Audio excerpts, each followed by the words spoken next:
Story 1. He stands on the platform. He stands at the end of the train platform staring down the tracks the rain drives hard against. His jacket, soaking pants, and shoes sending a chill through and through, lost in thought at the reckoning. Consumed by the sadness in the world, he thinks, if I can just make it one more day without this bag of rocks on my back. The weight of life courses through him in his blood. He has seen much tragedy in his 44 years, enough misery to spread over entire swaths of people without end, a thick layer for all to feel pain, yet not enough to make them long for the end. As he carries this burden, not with pride or guilt, only grief of his life, as work lost on the tracks. He has ridden every rail line in New York City. He searched every station, every inch of track, all the storage rooms, the turnouts, and the electrical switch boxes, yet he can't find what he seeks. His obsession now has no bounds, but he longs for the answer. He stares down the tracks, waiting.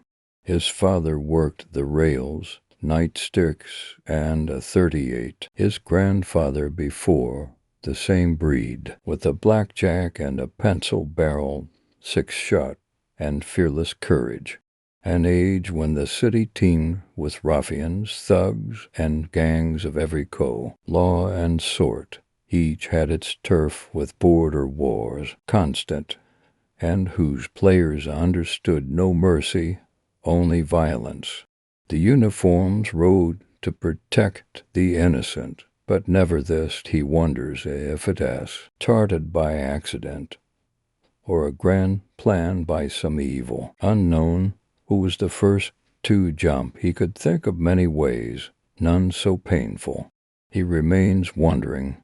His thoughts distract him for the no. He looks back internally. He understands that the iron dust was bred into him, his core, a legacy of service here in the underbelly of the city. He has ridden the rails as an instinct of family and service. He knew of the pitfalls, the trips, and dangers long before he took the oath. The threat of 600 volts from the third rail, the disease carried by the rats beneath and atop every platform, and time he focused. He became addicted to his one search, his obsession.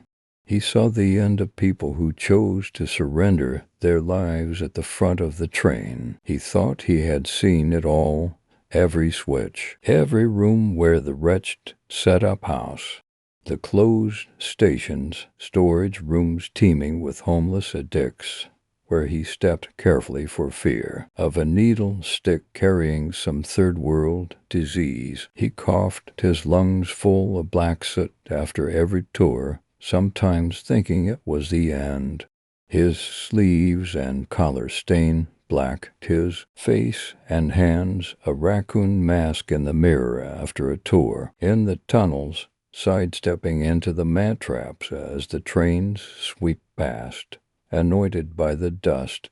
His left knee aches at the memory of a careless trip into the ditch between the rails as the 10 cars passed so close, parting his hair, a mouthful of vile putriment, the reward of a scream of panic. The shower of sparks from the switch burned holes in his skin, a reminder of carelessness. His team laughed at him, thinking, even if he die, it was funny watching the terror in his face as he tripped, landing in the narrow sump. The gallows humor of the walking dead, the smells, the detritus of humanity forced into a confined space, shedding clothes, sweat, and waste, all to the discomfort of the masses, forced the city. Left no choice, he thought back of the history of the transit system, a marvel of the ages, when it carried men in top hats and women in flowing dresses to theaters, nightclubs, and Sunday services, when there was civility the norm, not the cesspool of late Yet he stands at the end of the platform, looking at the tracks. The rain does not wash him clean, for he is baptized in pain and grief. Forever looking for answers, he cannot remember when. The inquiry came to him only that it was there one day. He searched from high to low, and everywhere in between, always the why. To no end, he mused, where will I find it? Where is salvation? Will there be a glorious ending, a rainbow of colors, a bright shining celebration, a reunion of friends? Or will it be blackness, forever damned, an end in itself? He heard the steady hum of D-flat monotone. It echoed through his mind, not sure if inside or outside his head. He heard it many times, or sometimes while praying for those departed below. Again he wondered of the spectacle. Why jump? Why choose to end your life in the midst of a crowd? Would those nearby prevent that action, if they knew what was to come, distracted in thought by the recognized steady hum? Again he looked in both directions on the platform, waiting. Usually thoughts come at night, the vermin inside his mind when hope is lost. Not today. They are here present among us at every turn, consuming. He never sleeps. His mind filled with horrors, he witnessed the never-ending sad. Wait. Is that bundle of rags in the wheels? Is that a hat and all that mess? That's a coat and a hat. Hard to tell from here. Why can't I move? What is that sound? There it is again. That humming D-flat buzz in my ears. Wait, I have that same hat, and that same coat. There's a leg, that's a sleeve, and an arm. Those look like my boots. How can T.H. is B the same clothes as me? Where is everyone? Why am I so cold? Oh my God, why? That poor soul, what drove him to this? I hear the sirens approaching, the screams from the crowds, yet I see no one. Where did everyone go? He stands at the end of the elevated train platform, staring down the tracks. The rain drives hard against his jacket, soaking pants and shoes, sending a chill through and through. He stands, a fixture in time, frozen in the rain. Story to the carcass. Michael was lying on the floor, wounded. Is this real? Any of this, he thought, praying he would wake up from THI's nightmare, and fortunately for Michael, this was no dream. It was a crushing reality. A ferocious beast, the kind you only hear about in legends, had breached the safety of his lodge and attacked him and his daughter, Jane. Michael fought harder than he ever had, but he still couldn't protect the one person he loved most.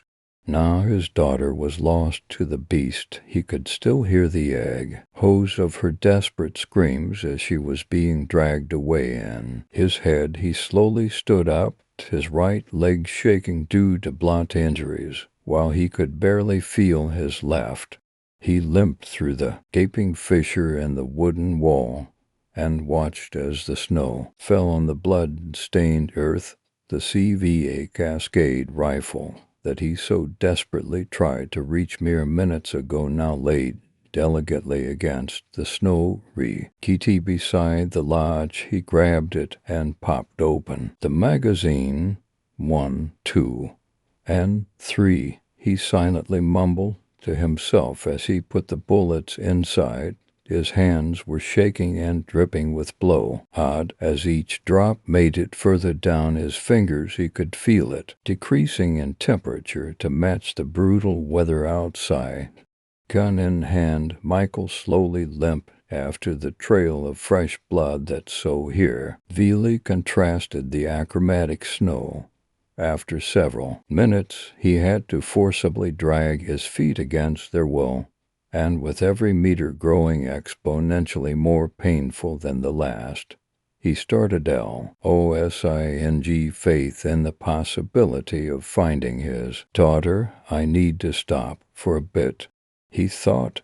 His lips were frozen dry and his eyebrows were fixed in place. He was so cold that at every surface where the wind hit his skin he could only feel tingles, as if his body couldn't process any input and just produce static noise instead. He kneeled on the ground, using his left fist to support his body weight. He was shaking all over and certain he only had a few minutes before collapsing. But then he remembered something. 17 years ago, senior year, Michael has had a crush on a beautiful lady named Veronica Harbinger. She was a year below him, yet he was terrified to talk to her. She had silky smooth and vibrant blonde hair and ocean blue eyes that could make you drown in her gaze. Just the thought of her talking to him was enough to get his heart to pump out of his chest and for all of his muscles to tense up. One day, by some stroke of luck or possibly even divine intervention, Veronica approached him. By that point they weren't really familiar, but she felt comfortable enough to call him Mike. Hi, Mike. Oh, hi, Veronica. Right? As if he didn't think about her day and night. Do you, perchance, not have a date to prom? He was flabbergasted. Is she asking me out? Her?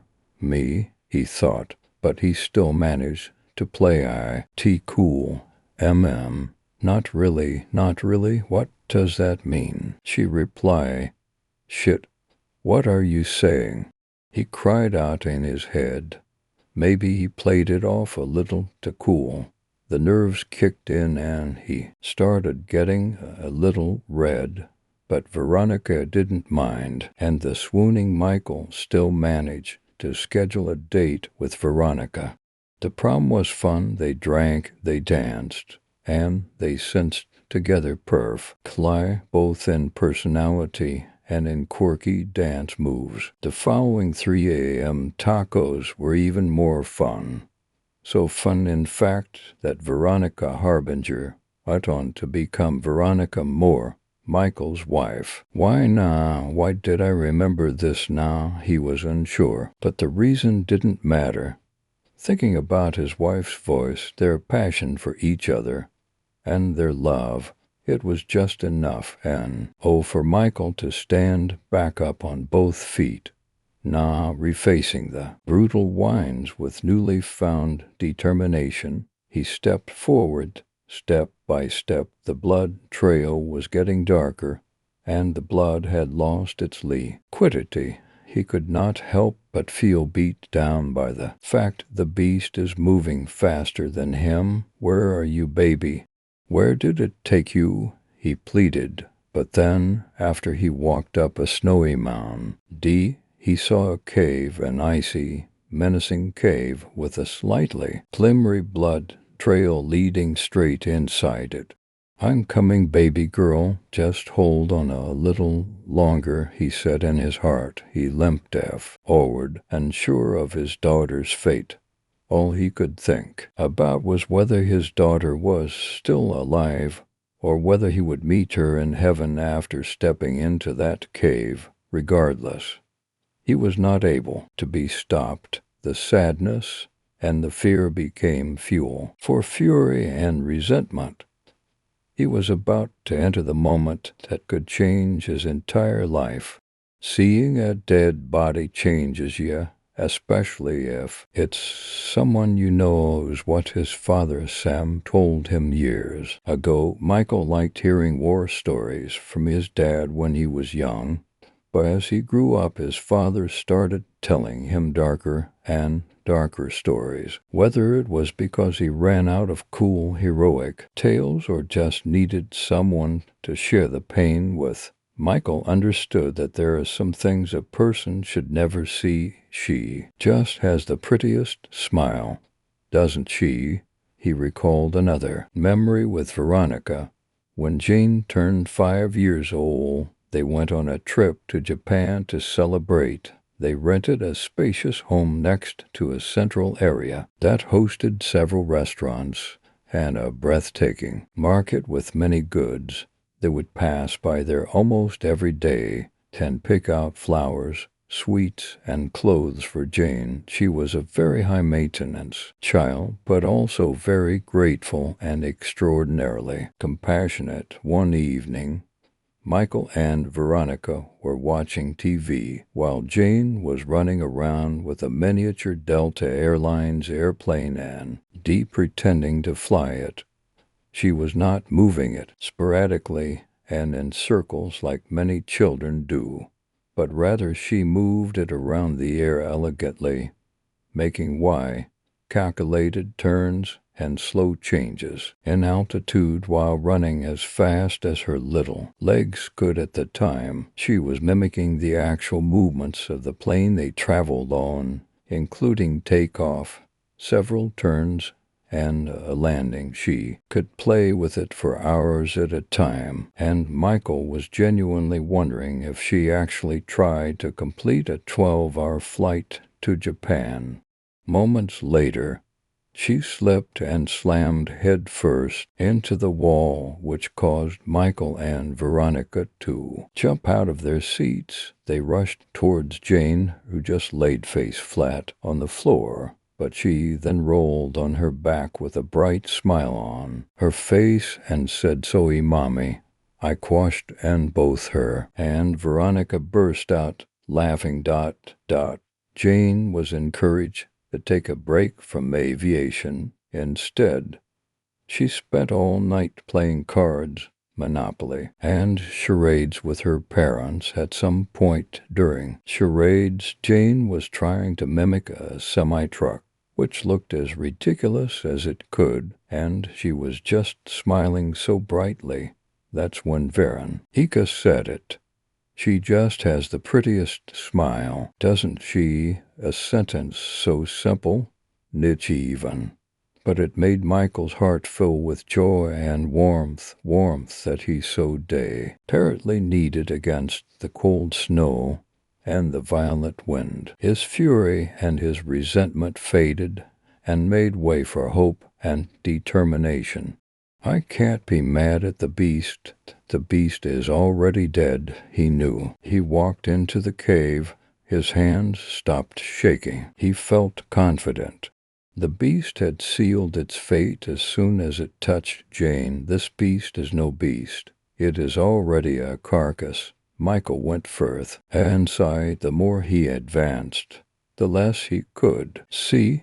He was hesitant, as if to walk into the darkness or try and lure the beast out.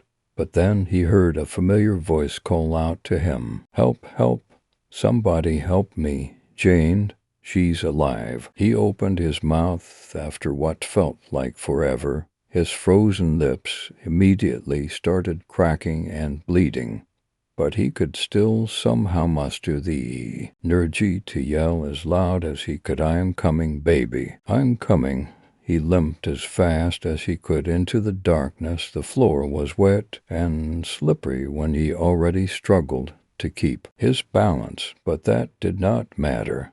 He only had one goal in mind: save Jane. He kept going until reaching the source of the voice at the end of the bloody trail that was barely visible in the darkness. And there she was, Jane. She was sitting down against a wall of ice with snow and blood covering her face. She did not move, but she was awake and terrified. Michael almost burst out in tears after seeing her alive, but his joy was cut short by a gnarly growl behind him. Above him, on the roof, a dark figure gripped itself to the ceiling using its claws, 20 of them, a bizarre creature. It wasn't human, but it wasn't an animal either. Its head resembled a man's, but with sharp teeth and small eyes. Its body was large and stiff, and its limbs were twice the length of a regular person's. Michael wasted no time raising his rifle and sending a bullet straight into the creature's upper body, which made it release its grip and crash onto the floor. The creature shrieked and yelled with formidable power, but Michael wasted no time. He adjusted his aim once again. This time he aimed for the creature's throat. Bang! The second bullet soared, hitting the vile Cree, tore straight in its larynx, and turning the powerful roars into miserable squeaks. The creature collapsed and lost all of its motorical abilities. There was only one bullet left in the rifle, and with a very clear purpose, Michael walked over to the quivering brute, aimed his rifle into the space between its eyes, and squeezed the trigger. Bang! It was done. The foul beast was put to rest, and its days of tormenting had ceased. But the torment did not. Michael turned around again to face his daughter, who had lost consciousness. He dropped his rifle on the floor, which cracked the ice beneath it, and he rushed to grab her shoulders. "Baby, wake up. Jane, baby." He called for her with despair. "Please wake up. Daddy's here. I'm her." Wake up, and yet she didn't wake up. Michael was too weak and broken to be able to carry her back to the lodge, or even out of that cave. He limped out of the cave as fast as he could, which at this point was not fast at all. He tried to think of a way to help his daughter and himself, but as soon as he started forming coherent thoughts, his legs gave up. He collapsed against a boulder near the cave's entrance. Strong winds calmed and gave way to the rays of sun that peeked from behind the clouds. Michael's vision became more and more blurry. He felt a pulsing migraine.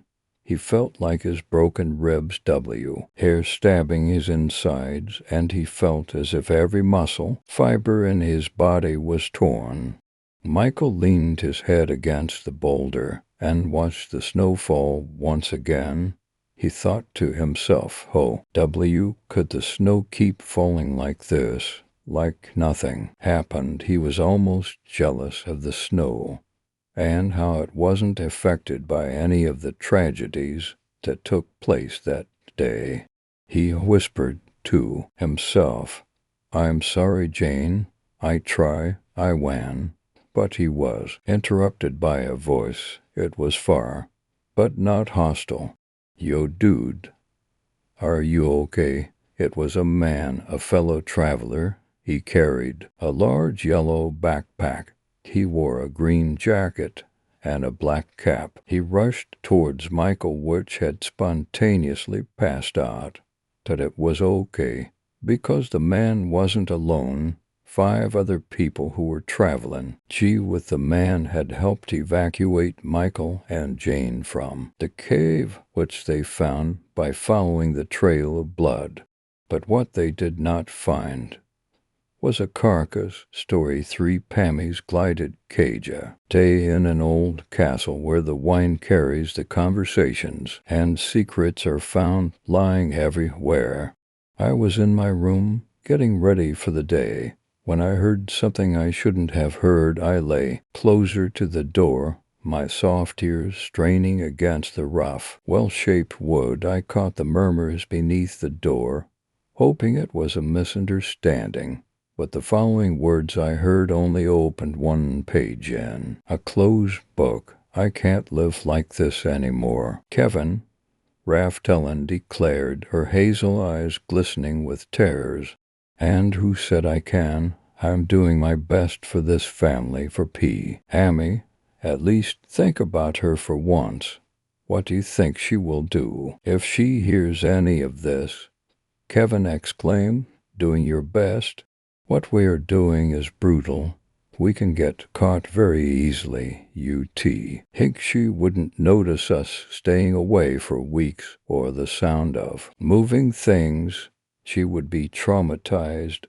Pammy needs to know that her life will change, Raftelin explained, pulling on her short, brown ilk hair. That's the only way, Raftelin. We're short on money, and my company is failing. I have nothing else to do, Kevin remarked, gazing into her eyes. But, Raftelin murmured, looking down at her feet, that's it. I'm done talking to you, Kevin growled as he walked away. I heard my dad's loud footsteps coming closer, so I ran to my room. Throwing my half-opened backpack on the bed, it was just the beginning. My hands were shaking as I zipped up my backpack. Kevin was my father, and Raftelin was my mother. Pammy was me. The words I'd overheard, the raw, desperate arguments about money, loss, and a life that was about to change, rattled the quiet safety I had always taken for granted within the castle's thick, comforting walls. My parents didn't argue. Not like that. Their disagreements were usually calm, quiet, almost polite. But this time their argument was a storm tearing across a quiet lake, shattering, violent, impossible to ignore. I heard the heavy oak door of the master bedroom shut with a decisive, terrifying thud, followed by the faint. My dad's footsteps continued down the hallway, quick and heavy, and I knew he was heading for his office.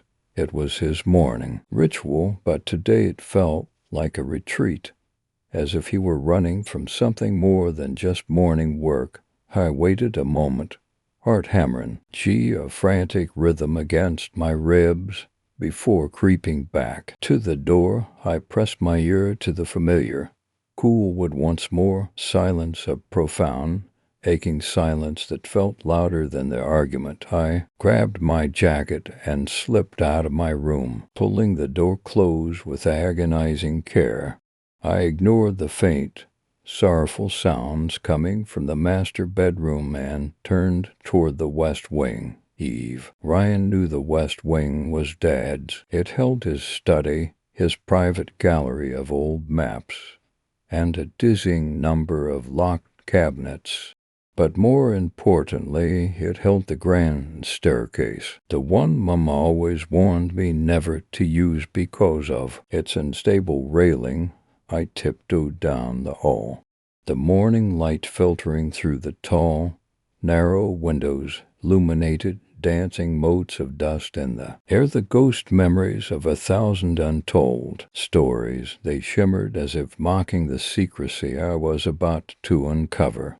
As I reached the heavy, arched doorway to the west wing, I noticed something strange lying near the corner of a heavy tapestry, a small, carefully folded piece of paper. It was thick and slightly yellowed, secured with a small, stiff wax seal that had been B.R. Okan. Its imprint, a stylized R. I recognized the paper stock. It was the expensive kind my father used for his most important correspondence.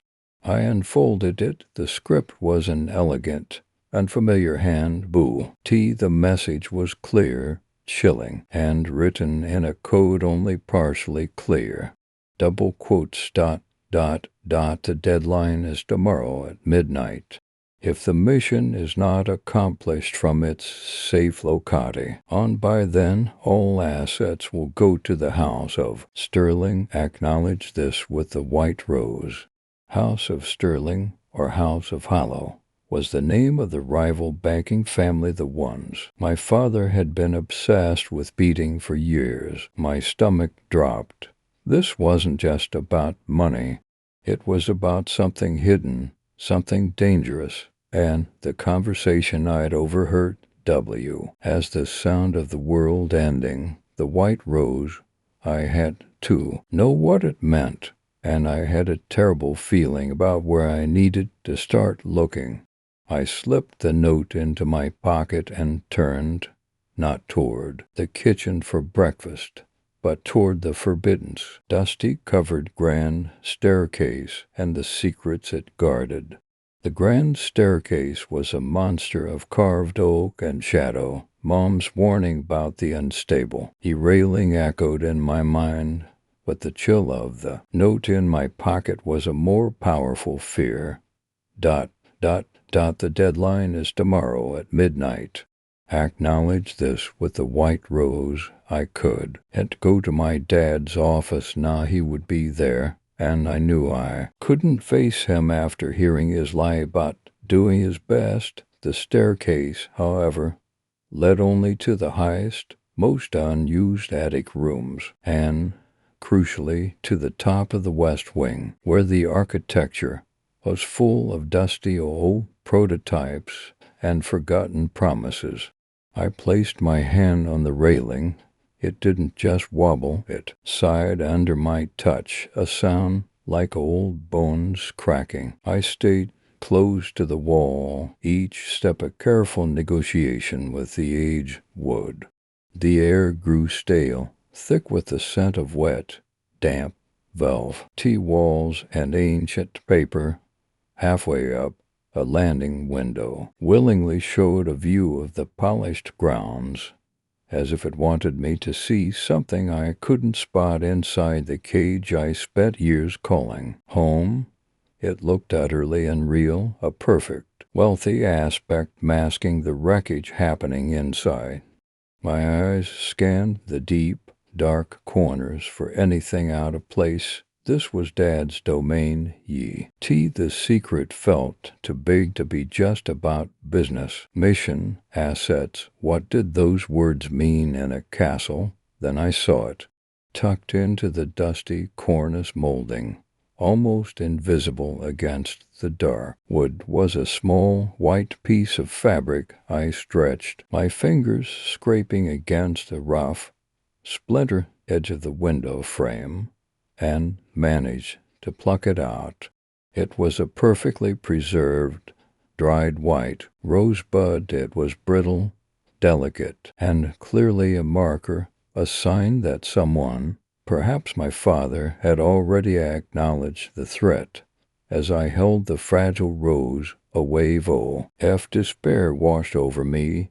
This wasn't a misunderstanding. This was real. I was holding the physical proof of whatever dangerous agreement he'd made. I turned back toward the stairs, the white rose clutch, head in my palm, when my foot snagged on something hidden beneath a thick layer of dust near the top step.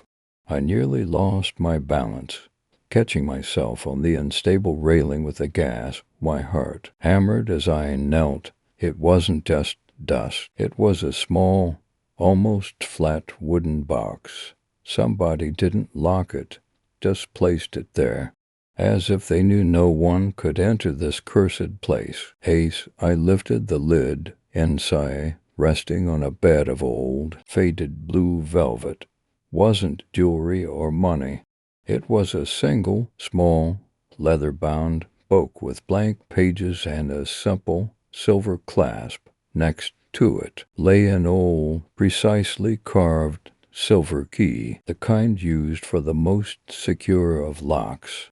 The key had the stylized R from the wax seal etched into its head. A thought slammed into me with the force of a battering ram. The west wing held a dizzying number of locked cabinets. This key wasn't for the front door. This key was for a secret. I shoved the leather book and the silver key into my pocket, the dried rose still hot in my palm. The silence had shattered completely now. I had the means to open one of my father's secrets, and I had a devastating deadline. I had to head back down, and I knew exactly which locked cabinet I was going to find first. Vault 9, the one my mother always told me held the useless old maps. Just as I was about to exit the yacht, I saw a shadowy figure, hazel eyes, short brown hair. Who could it be? The shadowy figure at the top of the stairs moved, and my blood Ren Cole. It wasn't my mother, it was Arthur, his hazel eyes the same shade as Mum's, ironically fixed on me with a cold, professional intensity. He wore the same tight, humorless expression he always did when discussing asset management with Dad. I jammed the leather book, the silver key, and the dried white rose deeper into my jacket pocket. "Pammy," Arthur said, his voice a quiet, controlled thread that barely cut through the attic's silence, "that's not where you should be. Have you seen anything unusual?" I opened my mouth to repeat my practice lie about the view, but before I could utter a single word, the heavy wooden door at the foot of the staircase slammed open with a sound that cracked the silence like a gunshot. Story for before the warmth fades, the snowfall thickened, each flake layering over the dark, muddy earth until the world outsea became a single blinding sheet of white. It looked like a blank page waiting for a story he no longer believed in. From inside the cabin, he watched it accumulate. He drank the last of his coffee, the last warmth, the last reminder of the life that had existed before everything turned feral. At the edge of his vision, beneath the rising snowdrift, lay the shallow hump of his wife's grave. Another hour, and it would vanish into the white desert. He had buried her only a month ago, when the madness first reached them.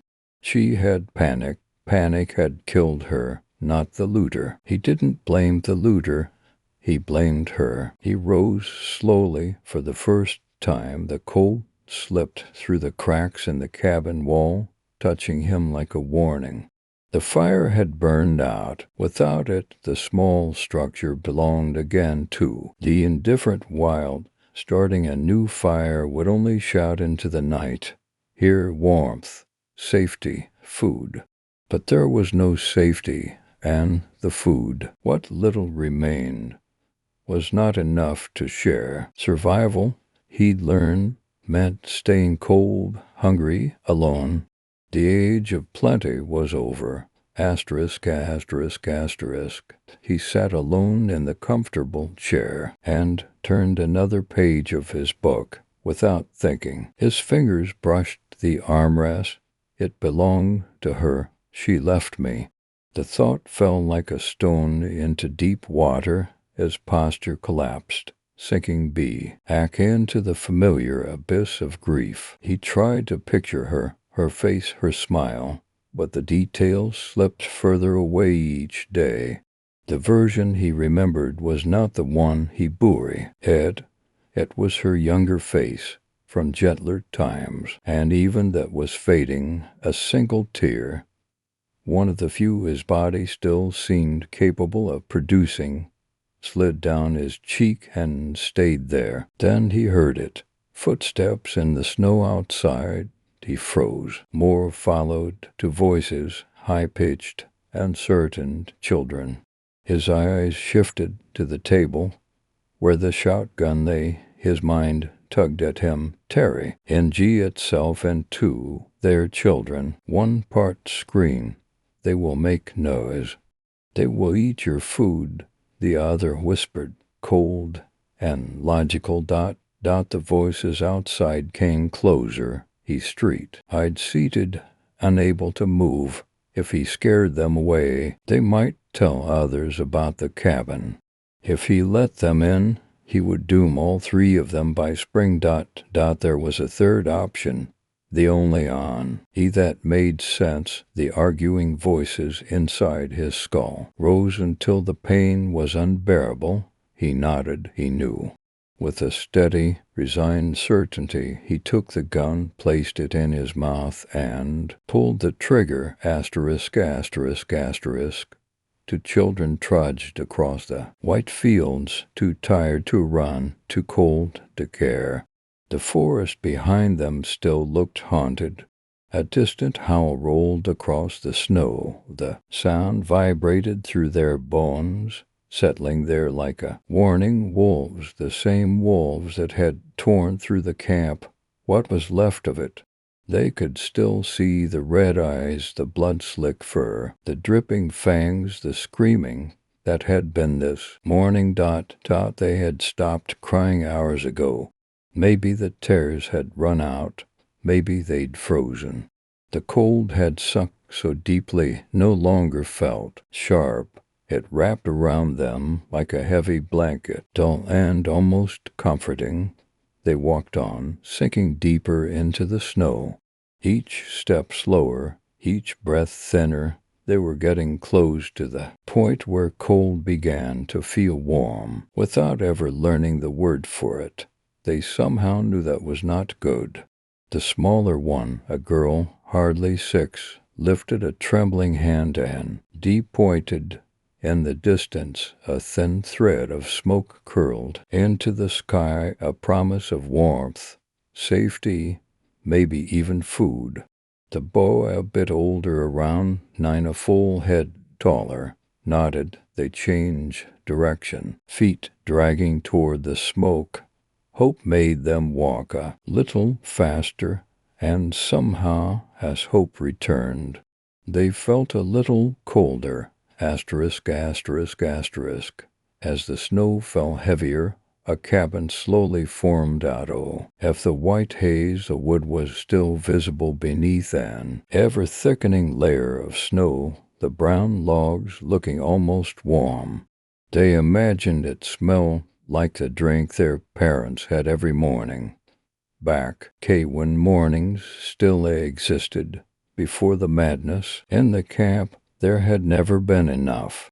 Every bite of food, every second of warmth, had been a fight, especially between their parents. Their parents had never been friends. The wolves hadn't changed that. They had only ended it. Play had always been something to postpone, something for later. Later never came. Now the children struggled. Jay used to keep one foot stepping in front of the other. The boy had already fallen twice, soaking his coat and pants with cold powder that turned to ice against his skin. Each fall made him slow, each step harder than the one before. They could not remember when the tiredness began, only that now it was almost unbearable. Their legs trembled, their vision blurred. A light sleep was all they wanted, the kind that felt like sinking into warm water. If only they could sleep in the cabin just for a moment, just for a little warmth. Hello,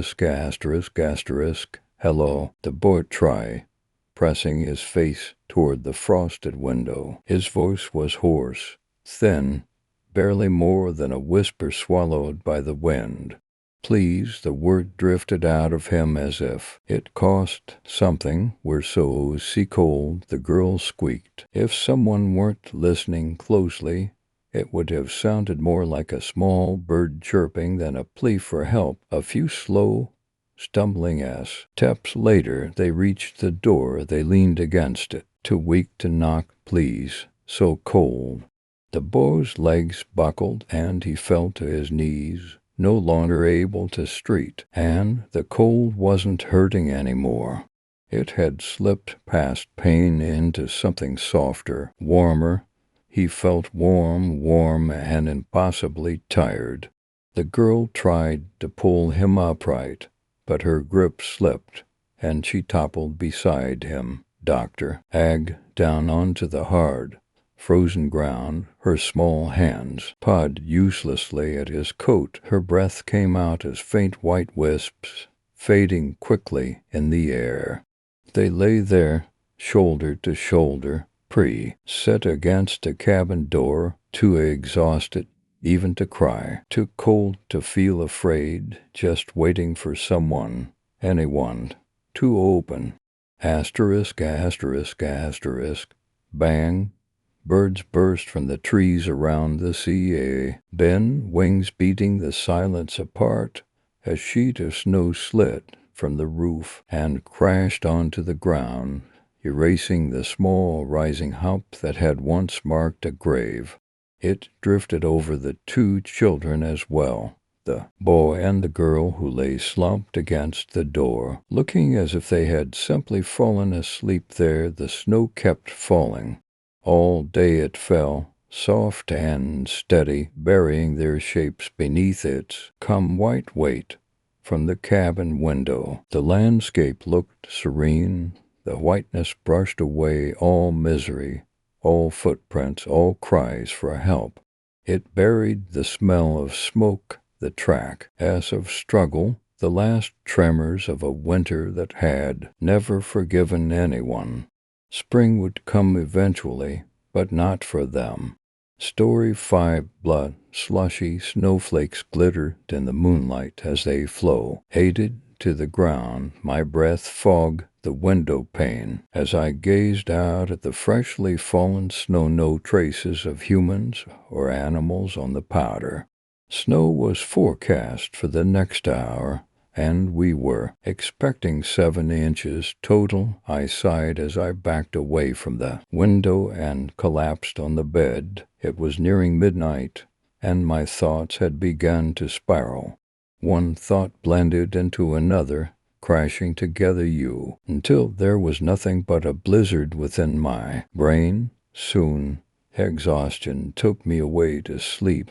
Whoosh, my eyes blinked open. An icy wind whirled its way into my room.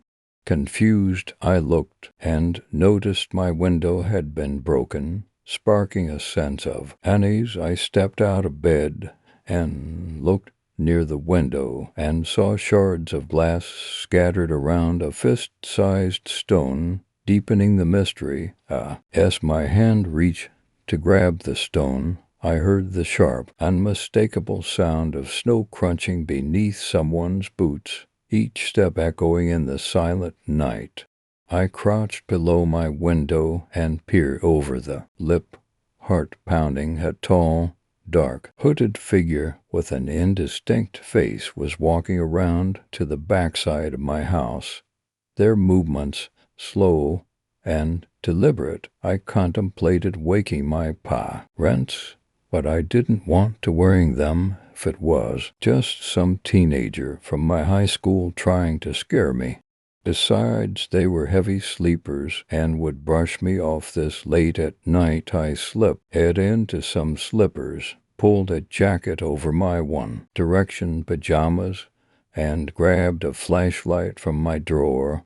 I hurried down the hall into the bathroom to get a better look. I hoisted myself onto the vanity and lifted a slat in the blinds. It took a minute for my eyes to adjust to the dark. When they did, I found the figure standing below the window. In an instant, his face tilted up. There were no features beneath the hood, yet I felt the whites of his eyes lock onto mine. A slow, deliberate stillness, like he'd been waiting for me to look. I dropped the slat and backed away from the window. Fear vibrated through me, making my hands tremble. My mouth refused to work. It was as if I were trapped in a nightmare. Wide awake, but unable to scream, I stood frozen, unsure what to do next, when a sound fractured the silence. The doorknob downstairs rattled violently, metal grinding against metal. Someone was testing the lock. My eyes widened. I turned my head toward the staircase, afraid even of the shift in air around me. The noise came again, this time from the door leading into the kitchen. Now I must get Mom and Dad. My slippered feet slid along the wood-paneled floor as I rushed to their bedroom. I pounded on the door, glancing behind me every few seconds, convinced that at any moment he would appear. Arms reaching a grown footsteps, the door swung open, revealing my dad, squinting in confusion. "Dad," I gasped. "There's someone outside. They broke my window. They're trying the low CKS." His expression sharpened. No hesitation. He spun back into the room, shrugged into his robe, jammed his feet into boots, and snatched the pistol from his knitstand. Relief flooded through me like warmth after frost. If anyone could stop a threat, it was my dad. He thundered down the stairs, 2 steps at a time, and the front door flew open.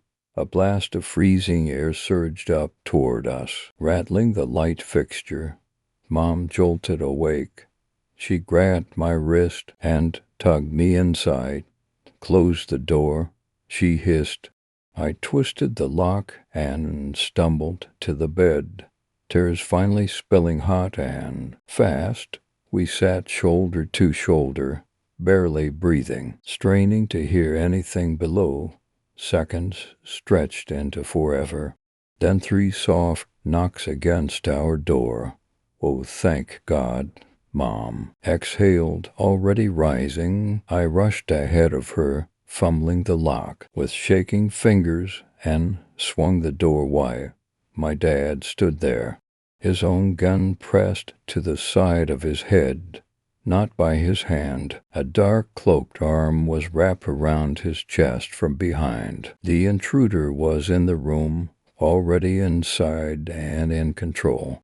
My dad's chest rose and fell fast beneath the intruder's arm. The gun, pressed against his head, made my stomach flip. I could see a vein pulsing in Dad's neck like it was about to burst.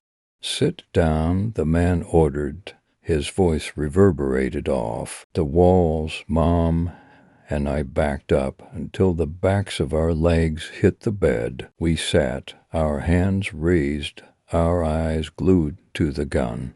"I don't want to hurt anyone," the intruder said. "I just need what's in the safe." Dad shook his head carefully. "There is no safe. You've got the wrong house." The intruder's jaw twitched. Crack. He hit Dad with the gun so hard the sound punched the air out of my lungs. Dad crumpled to his knees. I screamed, but Mom's arms were already around me, holding me still. "Don't lie to me," the man shouted. His breaths came fast and uneven. "You think I'm stupid. Every house like this has a safe." "We're not lying," Mom pleaded, her voice shaking. The intruder pointed the gun at her. We froze. "Get up," he snapped at Dad. Dad pushed himself to his feet. Blood dripped from the corner of his mouth. He didn't look angry. He didn't look scared. He just looked at me like he wished he could fix everything right then and there. Downstairs, the man demanded, "You're gonna show me." Dad nodded once and started walking. The intruder kept the gun against Dad's back and followed him out the bedroom door B, for they disappeared down the stairs. Dad glanced over his shoulder. Not a goodbye nor reassurance, just a look that said, "I'm sorry." Mom and I stayed on the bed like we were glued there. My legs felt like they'd turned to concrete. I strained to hear anything over the loud pounding of my heartbeat. Footsteps thudded down the stairs, then silence. The kind of silence that feels wrong after a full minute of holding our breaths. The intruder's voice exploded through the quiet. "Open it, now." Something slammed downstairs, maybe a drawer, maybe Dad into a wall. I couldn't tell. I flinched so hard the bed shook beneath us. "I told you," Dad's voice called back, rough and pain. "There is no safe." The intruder cursed so loudly it rattled the floor, empty under our feet. More crashing ensued, sounding like a lamp falling, cabinets opening and closing. He was tearing through everything like a tornado made of fear and rage. Mom's hand found mine and squeezed so hard my fingers tingled. I didn't pull away. I needed her grip to stay grounded. Then the intruder shouted again, this time closer. You're lying. You think you can fool me. You think I won. A loud crash cut him off. Something heavy hit the floor. Dad's pained grunt followed, sharp and short. That's when my vision blurred with tears again. I pressed my fist to my mouth to keep from screaming his name. Mom slowly leaned forward and whispered in my ear, her voice trembling, "If he comes back up here, run." My breath caught. Run where? Outside. Into the snow, into the dark where the nightmare first began. Before I could ask anything, the intruder's boots stomped up the stairs again. Mom wrapped an arm across my shoulders protectively. Every creak of the steps got louder. Loser. My heart dropped into my stomach as his shadow stretched beneath the door. The doorknob twitched, then rattled before slowly turning. The bedroom door flew open before we even moved. The intruder shoved Dad inside ahead of him. Dad stumbled, clutching his side, blood soaking through his robe. "Get over here." The man snapped at Mom. He pointed the gun at her this time. She held up her hands and stepped closer. Dad caught my eye for a split second, and his eyes are telepathically. He gave me a message. "Don't run." The intruder scanned the room, breathing hard like he'd run miles. He growled, pointing the gun at me. "Where's your phone?" My lungs seized. Mom stepped in front of me. "She's just a kid," she said quickly. "Please leave her out of this." The intruder shoved the barrel into Mom's forehead. "Answer," he demanded, eyes glued to me. I forced the words out. "It's in my room." He jerked his head toward the hall. "Then go get it." Mom grabbed my hand, shaking her head tiny inches. "Don't." But I knew what Dad's look meant. If anyone had a chance, it was me. My room with the broken window and possible way out. I took a shaky step. "You just try anything," he warned, pressing the gun harder to Mom's skull. "And I'll paint these walls with her brains." I nodded. One step, then another. Walking toward danger was the only chance we had. Behind me, Mom choked out a sob she tried to smother. Dad whispered hoarsely, "You're okay. Do what he says." The intruder watched me like a starving wolf watching a rabbit. I crossed the threshold into the hallway, palms sweating. My room door was open, with the broken glass glittering on the floor like ice. The cold air bit at my skin, and there my phone lay on the bed. My fingers closed around my phone. It was ice cold and slick with condensation from the open air. I backed up to the wall, out of sight from the hallway. My hand shook so badly that I almost dropped it. I unlocked the screen, praying the tiny sound didn't carry. I typed faster than I had ever typed in my life. 911, intruder in house. 3 people, please hurry. He has a gun. Address 348 Hazelwood Drive. My thumb hovered over send. Bootsteps thumped towards my room. I was too slow, but I already pressed it, and the message was sent. My heartbeat roared in my ears as the footsteps stopped outside my door. "What the hell you think you're doing?" The intruder stomped into the room, gun in hand. Before I could even turn, a hand fisted in my hair and yanked me backward. I screamed as my phone clattered to the ground and skidded under the bed. He slammed me into the wall so hard my vision flashed white. My head rang, air disappeared from my lungs. His grip was iron around my wrist. "You think I am stupid?" he snarled, spit hitting my cheek. "Trying to call the cops." I tried to speak, but all that came out was a broken sob. He shook me once, violently, like he wanted to rattle the truth loose. Down the hall, Mom screamed my name. Dad yelled something choked and furious, but he was too far away to help. The intruder dragged me by the arm into the center of the room. My feet barely found the floor. I kicked and pulled, but his grip only tightened. He threw me on the bed, gun raised. I flinched back, my hands flying up instinctively, my breath coming in gasps. He moved toward me slowly now, fury burning in his eyes. You just bought your parents some real punishment, he hissed. My pulse hammered against my bruised ribs. But then, from downstairs, whoop, whoop, the unmistakable sound of sirens cut through the night. His head jerked toward the window, his face twisted in panic. No, no, no, not like this, and for the first time. It was him that looked afraid. The sirens wail closer, drowning out my heartbeat. Ads shouting, even the wind hissing through the broken window. The intruder cursed under his breath and lunged for me. He yanked me off the bed so fast my shoulder nearly dislocated. Pain shot up my arm, but I didn't have time to react before he spun me in front of him like a shield. Move, he growled, breath hot and ragged against my ear.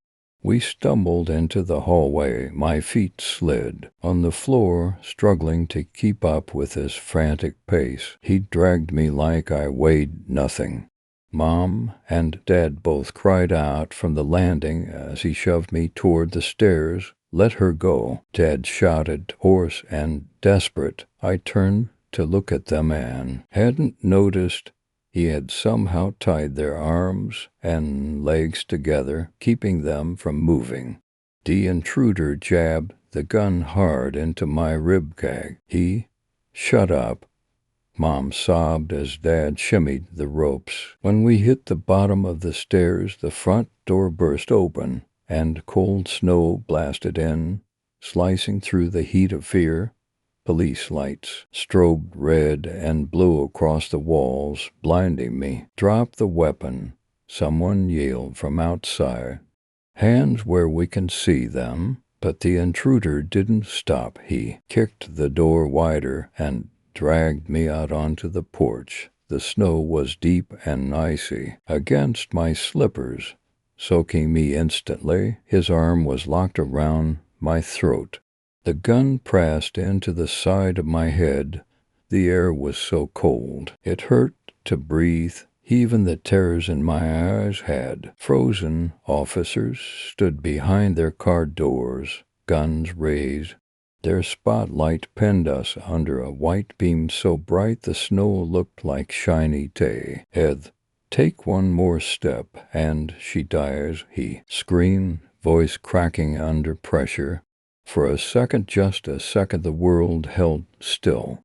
Sirens whined, my own whimpering breath. This was the moment I was going to die, I thought. I closed my eyes and prayed to whatever God would listen.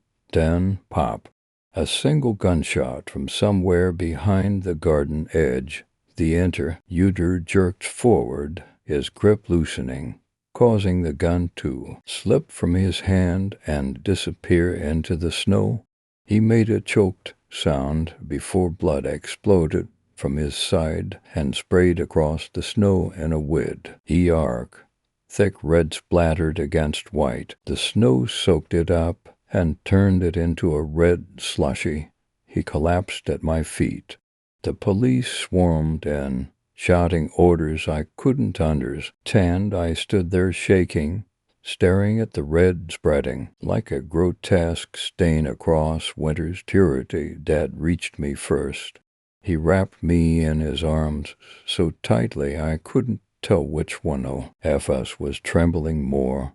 Mom's sobs joined his warm breath hitting the cold night air. I looked down one last time at the body half buried in blood-soaked snow.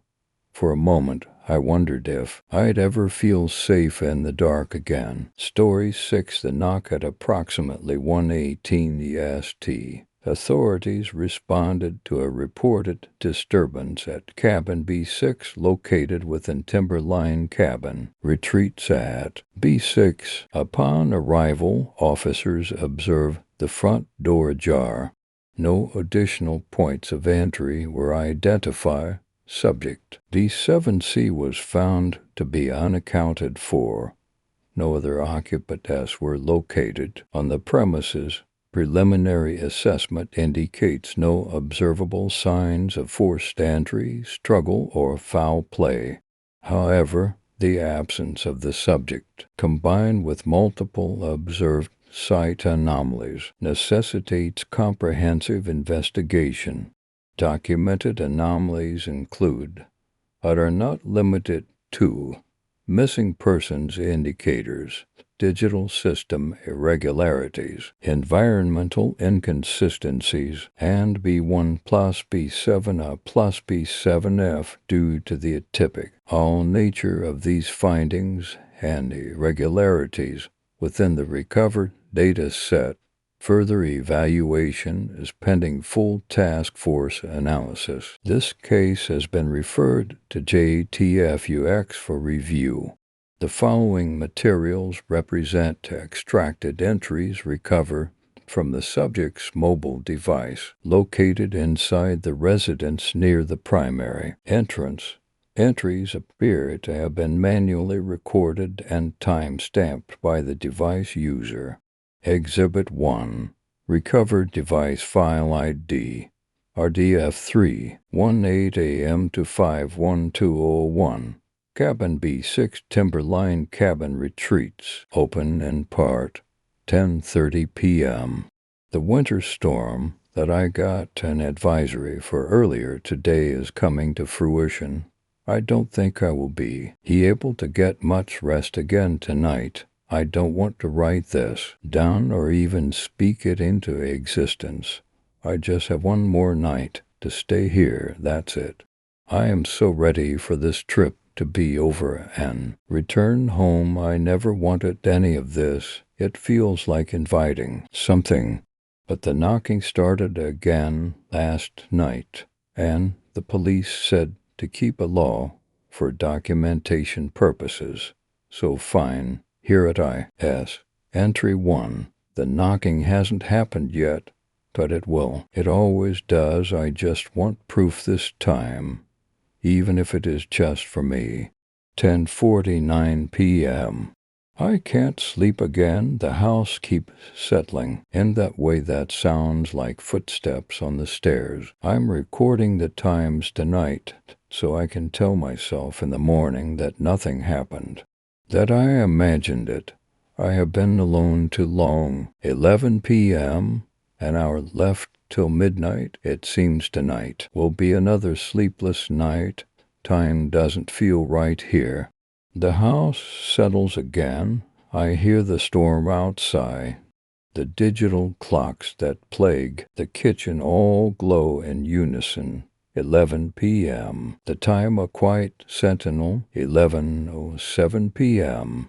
The house exhales as the storm tightens around the windows. The power feels unstable and the snow is a lonesome blanket on the exterior of this mountain rental. My phone flickers to 11:06, then back. A minute lost or gained. 11:11 p.m. The house was so inviting my first night. Now I feel a tinge in the air as though I am not meant to be here, as if the house itself has asked me to leave. I am trying to settle my nerves by focusing on the gentle fall of snow, the hum of the heat, and making myself a steaming drink. Would you look at the time? Make a wish. Mine is that I hope the power holds, the lights keep flickering.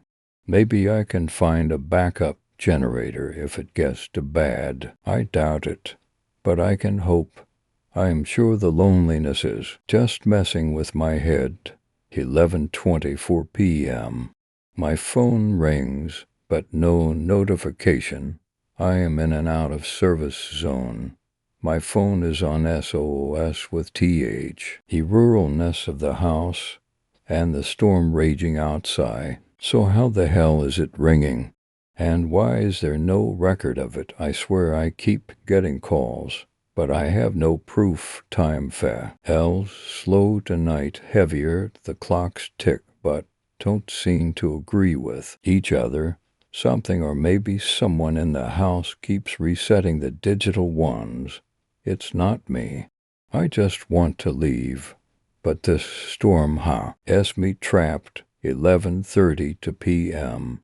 Less than 30 minutes before midnight, the walls sound like they are breathing. Do I have a fever? I hear a whisper in the vents. It says that I should leave. I hope I am not hearing voices now. The isolation must be eating at my mind. 11:41 p.m. Footsteps on the porch, slow, deliberate, and no reason or cause to be found. The time on the stove says 11:38 th. The wall clock says 11:43. My phone, however, while I record this, says it is 11:41 p.m. Honestly, I am beginning to not have a clue what time it is.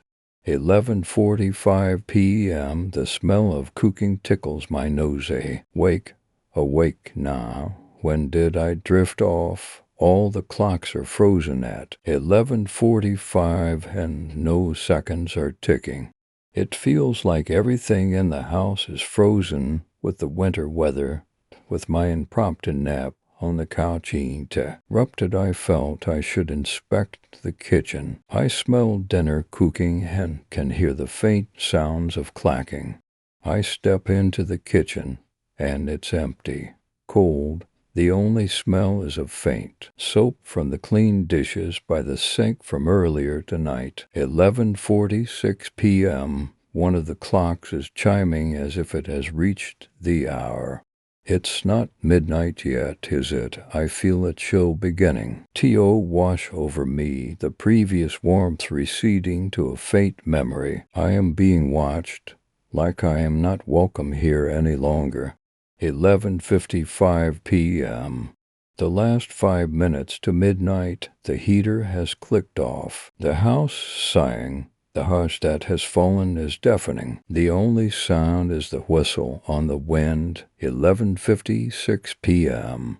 The landline phone is ringing. The landline? I thought this rental was modern. What is going on here? I picked it up anyway. My ear is met with static. Hello, I am met with more static, and the shiver of a warning rained down my spine. I hung up the call. 11:58 p.m. Something or someone is moving upstairs, but I am here alone. I checked the nose, making my way slowly up the stairs and around each corner and room. Nothing. There was nothing. It's just me and the who's as it should be. The hairs on my body are all standing. There was a bang at the front door. A knock, one loud concussive sound that appeared to have no source. As I hesitantly looked out the windows and through the peephole, I see nothing but the snow glowing back at me. I feel like someone is pulling a cruel prank on me. I don't find this funny when I slowly open the door with creaking, painful slowness, ready to slam it at any second. But I am only met with the night. The interior lights washing out onto the snow showing nothing but a void black and white. 12 a.m. It's midnight. There is a knock at the front door. I choked on my breath. I wasn't expecting anyone. The knock sounds as if I should have expected company, or maybe the knocker is familiar. Why? The house. A family is standing there. A family of 4. No, a family of 5. Normal looking. Calm. Mismatched clothes from different decades. They all only say 2 words, "We're home." Scanner page 3 of 5. 12 a.m. Knock, knock, knock. The knock was gentle, but something in me flinched like I knew the sound. Hadn't I already opened the door? I already let them in, didn't I? They say they used to live here. They say that I invited them. Come in, I heard myself say, though I didn't mean to speak at all. 12:01 a.m. The knock, one knock, only soft, like someone testing the wood with a fingernail. When I opened the door, the porch was empty. I turned to find them. Behind me in the hall, inside the house. They don't look human anymore. I don't mow. If I stay still enough, don't move an inch. Maybe whatever was out there would think the house was empty. Leave. 12 a.m. I am now the one knocking, begging, pleading. How am I outside in this bone-chilling cold? My knuckles are leaking red as I pound on the front door. Let me in. The family is inside. Have they always been inside? They real, spectral? Is this family before my eyes even alive? Maybe they never left their house. I see them in the hall. I hear them travel up the stairs. Can smell their breakfast already cooking. I drop down. Defeated, I'll freeze. I croak out to them. 12:03 a.m. Or maybe it's still midnight. At least that is the time my gaze falls on before the time flickers off on my cracked phone screen. The frost and snow are tucking me in for a long rest now. Page withheld in full under FOIA exemption B1 plus B7 plus B7F. 12:14 a.m. Good night. Rel. Eased under the Freedom of Information Act. Case no. Release date 20. FOIA exemptions apply.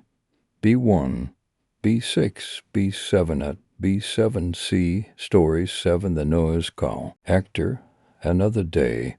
Whispering to my own thoughts, counting every step as if it might quiet the voice in my skull, the one that repeats again and again that I am too much, and that being too much is never enough in a world that prefers me silent.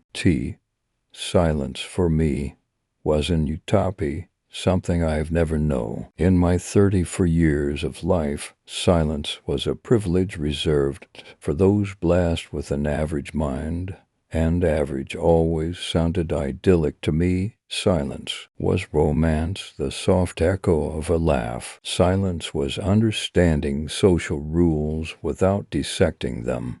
Silence was a mind that didn't torture itself every second, a mind that didn't trap me on the outside of society's rules. I lived alone in a very comfortable apartment in the center of Copenhagen. Very fancy, very clean, yet unbearably loud inside my head, surrounded by why silence, but never truly alone. It was a regular night. I couldn't continue reading my favorite book by Kafka. Kafka was like a massive sound system for the voice in my head, amplifying the noise and shrinking any possibility I had of passing among the silent ones. I didn't read Kafka because I wanted to look like an intellectual snob. I read him because he understood my pain. He was broken like me, and he never lived in silence. Maybe it was just another way to torture myself, to punish myself for being like him, and never trying to change it, letting his words pull me deeper into my own noise. It was almost midnight, 3 minutes before the clock could announce, with cruel precision, the state of my social life. 3 minutes before 0 o'clock, when the world resets without me, and then, as if some warped magic had slipped through the cracks of my apartment walls, I heard a knock at the door. Magical, because no one ever knocks or the noisy wool. Man who reads Kafka and treats Dante's Inferno like a romance. No one seeks out the mind that can't quiet itself. No one ever seeks me out. No one ever knocks for the woman who screams louder than the city beneath her window. So whoever or whatever stood behind that door wasn't looking for company, it was looking for me, and I had the sickening feeling it came to offer exactly what I've begged for my whole life. Silence, ... and the chance to be ordinary. The knock came again, slower this time, almost patient. I opened the door, only a crack just enough to convince myself there was nothing there. But something was there, a silhouette, tall and wrong, as if someone had sketched a human shape from memory and forgotten a few details, like my draws in the middle school. Its prison felt heavier than its body, pressing against my thoughts, thinning the noise in my head just by existing. For the first time in my life, the voices went quiet. Not come ... quiet, May I come in? It asked. The voice wasn't deep or monstrous. It was gentle, unbearably gentle, like someone imitating compassion. After studying it in a textbook, it sounded like the kind of voice an average mind might trust. It sounded like the kind of voice an average mind might trust. And if people like that would trust it, then maybe this way was my only chance, my one chance to feel, even for a single day, what it's like to be okay, to slip quietly into the norm. I let it in. I forced a smile, the kind quiet people wear so effortlessly, and said, "You're welcome to come in." It looked at me with something close to amusement and replied, "You don't need to pretend with me. I know exactly what you are." What was I? Nose trapped inside my own torture chamber. My mind is a chaotic, screaming prison. I knew that. To some people I was a menace. They said I was too smart, too creative, too much. I hated hearing it, so I never thought too deeply about how to describe what I was. I only knew one thing. I was not one of the quiet ones. As it stepped fully into my apartment, it whispered in the smoothest voice, "Yes, that's what you are, and I can turn off that noise you can never stop. I can hear you, darling. And don't worry, I could also hear that man who could never silence himself, the one who thought becoming an insect might finally make him quiet." The crater moved through my apartment with a strange familiarity, as if it had lived here long before I ever signed the lease.